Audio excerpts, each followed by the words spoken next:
Il y a très exactement 2 ans, puisque c'était en mai 2017, peu de temps avant que Amazon Alexa sorte en France, j'avais fait son inspection électronique détaillée et je vous avais aussi gratifié de mon ressenti quant à ce type de produit qui exploite le big data dans toute sa splendeur. Et pour ceux d'entre vous qui n'ont pas vu cet épisode, je vous le propose en suggestion juste en haut. Cette fois, c'est au tour du Google Home Mini d'en faire l'inspection et le décortiquage, et sachez qu'il ne m'a absolument rien coûté, étant donné que je l'ai récupéré d'une personne qui ne souhaitait pas l'utiliser et qui l'a reçu comme cadeau de bienvenue après avoir pris un abonnement Spotify Famille. C'est dire à quel point Google est prêt à tout pour mettre dans nos foyers un de leurs outils leur permettant de récolter encore plus de données produites par l'interaction avec nos vies privées. Parce que comme le dit le vieil adage que vous connaissez tous, si c'est gratuit, c'est que c'est vous le produit, et je pense très sincèrement que ça n'a jamais été aussi exact qu'aujourd'hui. Bref, je vous propose d'analyser ce que ce petit galet high-tech a dans le bide.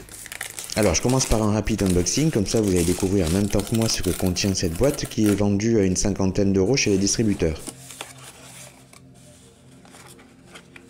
C'est la première fois que j'en ai un entre les mains et j'avoue que le design est sympa, à la fois sobre et minimaliste.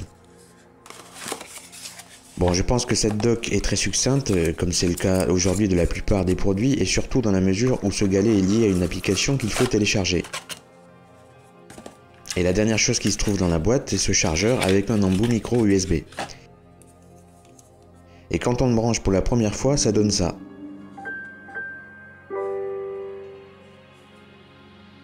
Bienvenue dans Google Home. Pour commencer, téléchargez l'application Google Home sur votre téléphone ou votre tablette.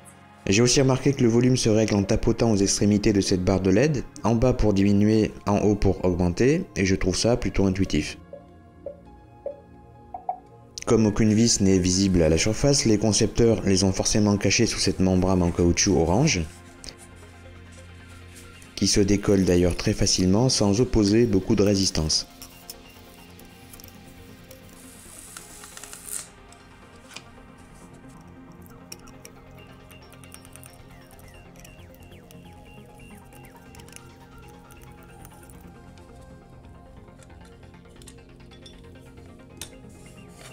Voilà donc ce que l'on découvre lorsqu'on dévisse la base blanche. Pour pouvoir continuer l'inspection, je libère cette nappe flexible qui relie la carte mère au connecteur micro USB et au bouton.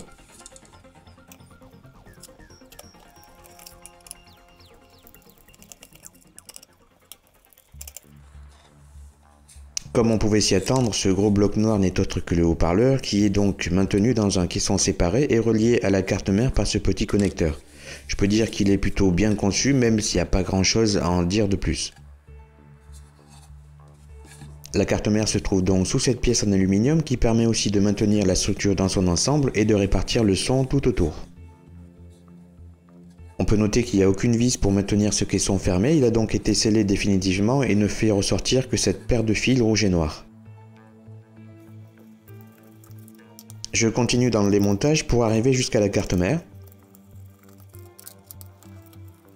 Et comme je le disais, cette pièce maintient le montage des différentes parties, mais aussi fait office de blindage électromagnétique. Et voici donc à quoi ressemble la carte mère, tout du moins l'une de ses deux faces, parce qu'il est évident qu'elle doit être double face. Par contre, on peut s'apercevoir qu'elle n'est pas tellement peuplée, il y a beaucoup d'espace inutilisé. Et c'est un peu pareil de l'autre côté d'ailleurs. On y voit 3 blindages en alu sous lesquels se trouvent les circuits intégrés sensibles. Et bien entendu, on est sur une configuration de composants 100% SMD, il n'y a donc que des composants montés en surface, ce qui n'est pas très étonnant au vu de la taille de ce petit circuit imprimé. Voici le système électronique complet dans son plus simple appareil.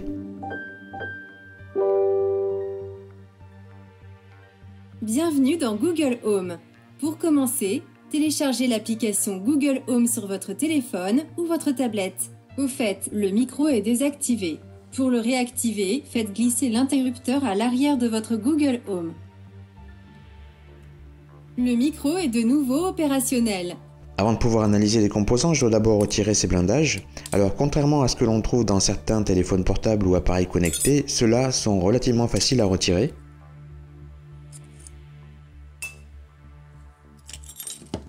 Par contre, ce que je fais là n'est pas la manière la plus propre, loin de là. Il faut en principe les dessouder soigneusement du circuit avec une station à air chaud et non pas les détacher comme je le fais là. Mais c'est assez fastidieux et vous l'aurez compris, ce circuit va servir de cobaye pour cette inspection.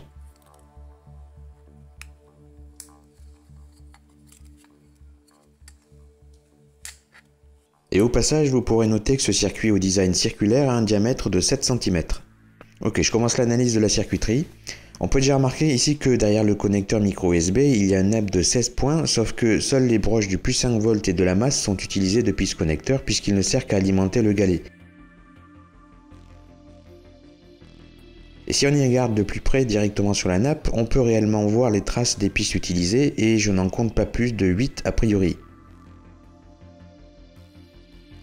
Donc voilà, il y en a probablement 3 qui sont utilisés par ce bouton poussoir qui doit faire office de reset et sans doute 3 autres qui sont utilisés par ce bouton qui active ou désactive le micro.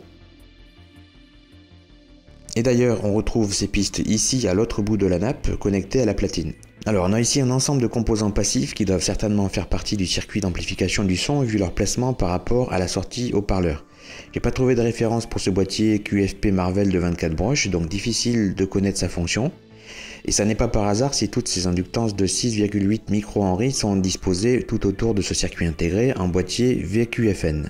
C'est un amplificateur audio numérique mono de classe D qui gère donc le signal vers le haut-parleur. Il a ici toute sa cour de condensateurs et de résistance autour de lui. Et pour rappel, le connecteur blanc va vers le haut-parleur. Et nous avons ici un composant très intéressant puisqu'il s'agit d'un microphone MEMS. Et dans ce Google Home Mini, il n'y en a que 2 qui sont placés, comme vous le voyez, à l'opposé l'un de l'autre. Et à titre de comparaison, il y en avait 7 répartis sur 360 degrés dans l'enceinte connectée Amazon Echo. Et à ce stade, je vous propose d'observer comment est conçu ce type de micro miniature. Donc d'abord, je dois l'ouvrir et pour ça, j'utilise ma station à air chaud pour retirer sa capsule. Voilà, le micro est toujours sur le circuit. Cette capsule que vous voyez là au microscope fait environ 3 mm de long.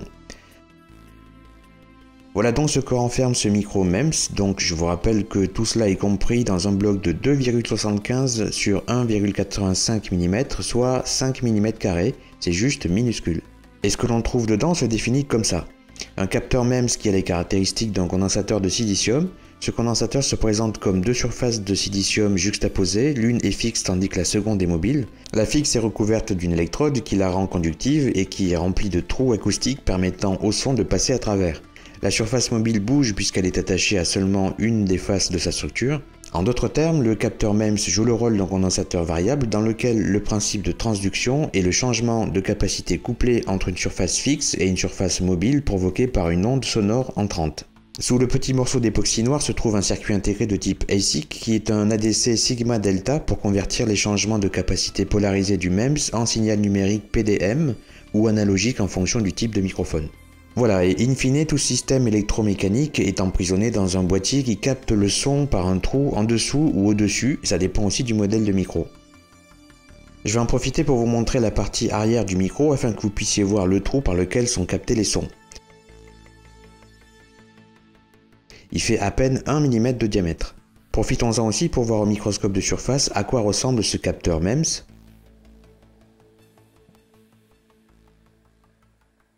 Déjà on découvre que ce modèle est de marque Knowles qui est connu pour ses micros, processeurs audio et autres appareils du domaine de l'audio. Bon, ce que je remarque aussi c'est qu'au microscope de surface on n'en apprend pas beaucoup plus par rapport à ce qu'on a déjà vu avec la caméra microscope. Je vais changer d'optique pour passer à un grossissement x300 pour mieux observer les trous acoustiques. Voilà, on les voit quand même mieux et ne confondez pas avec les gros points gris qui font partie du condensateur en silicium. Les trous acoustiques sont les perforations moins nombreuses que les ronds gris. Alors comme vous pouvez le constater, je suis parvenu tant bien que mal à retirer la majorité de la goutte d'époxy qu'il y avait sur le circuit intégré, ce qui devrait pouvoir nous permettre d'en avoir un aperçu au microscope de surface. La difficulté c'est déjà de le retirer de son socle, et pour info, je manipule là une pastille de 2 mm de long. Je la pose juste là dans un premier temps pour que vous voyez sa taille à côté de ces points de test dorés qui font 1 mm de diamètre.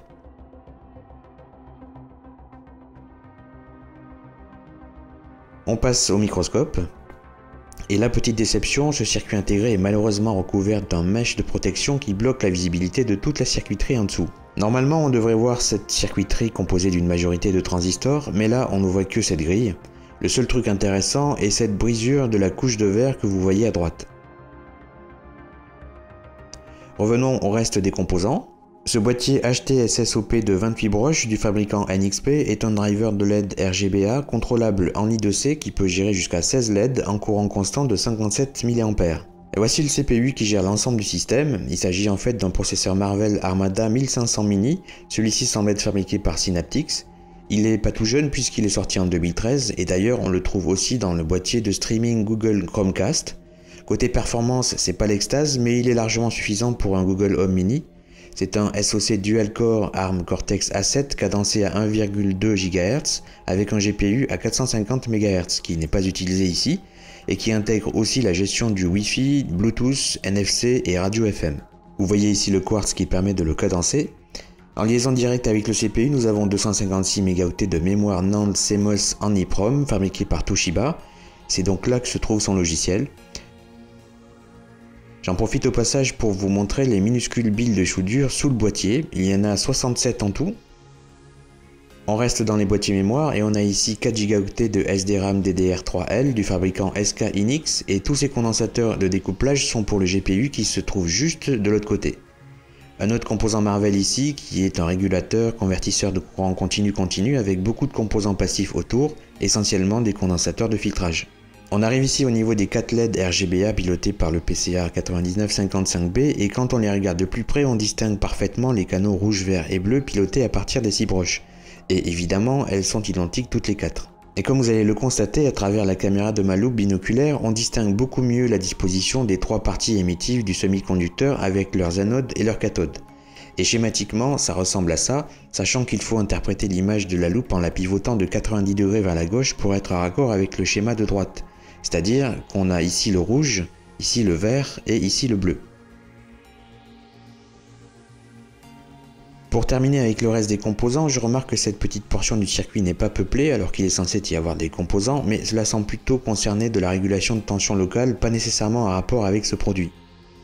Ce boîtier Avastar de chez Marvell est le SoC tout en un en charge de la gestion du Wi-Fi avec son quartz juste au-dessus pour le cadencer. C'est une bonne bête de course qu'on retrouve dans pas mal de produits connectés, mais que ce Google Home Mini n'exploite pas forcément dans toute sa puissance. Ici, vous voyez la petite circuiterie pour matcher à l'impédance des antennes Wi-Fi, et ce boîtier Skyworks 3438 est le switch SPDT auquel sont connectées les antennes de part et d'autre, comme le montre ce petit schéma.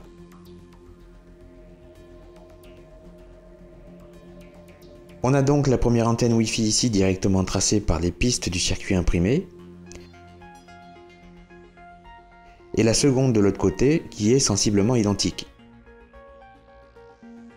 Et voici un petit schéma succinct de reverse engineering que j'ai tracé pour le fun, sachant que dans l'épisode sur l'inspection de l'Amazon Echo qui lui fonctionne en liaison avec les serveurs d'Amazon, j'avais ajouté des infos complémentaires sur le principe qui est ici le même, mais avec ce Home Mini, lui est en liaison avec les serveurs de Google.